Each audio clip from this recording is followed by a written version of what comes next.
This is number 20 and from section 3.3 in Lippmann.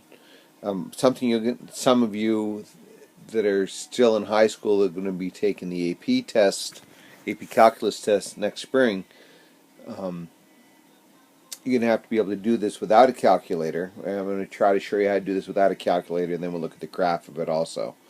So I know the zeros of this polynomial inequality are -1 and +5.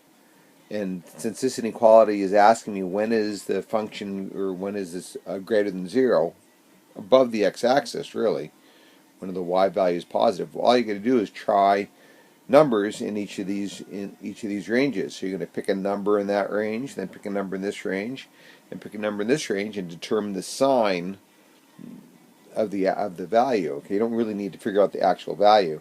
So what I tell people to do is let's pick a real extreme negative number, like -100, -10, to get something in this range. So if I think about this, if I drop a negative 100 in there, that's going to be a negative value.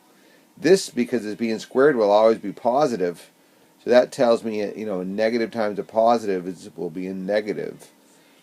Okay, then I'm going to pick a number in this range, and a number, because 0 is contained in there, 0's a nice number to use.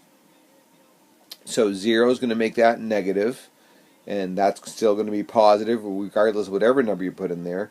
So a negative, again, we have a negative times a positive. That's going to make that negative. And then if I pick a number in this range, like 100, that's positive. That's always positive. So now what we have is a positive times a positive, which makes that positive. So the solution of this inequality is when x is greater than 5. It doesn't include 5 because this is not a inclusive inequality, right? It's just a greater than. So there's that. Now if we have to write this in the interval notation, 5 to infinity, and both are open. Okay, so I hope that helps. So to approach this from a graphical standpoint, I'm seeing my zeros. I've got my +5, 0. I've got the -1, 0.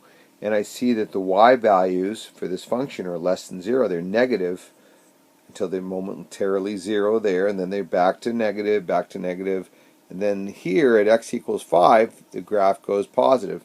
I know this is a third degree polynomial, so I know that I'm seeing the whole, certainly the short run behavior in here, and I know it's not going to turn back down and head back down, or turn back up and head up here. So I'm pretty safe to say that when x is greater than 0, so the same as before, so we're going from 5 to infinity, this graph will be above the x-axis or greater than 0. Okay?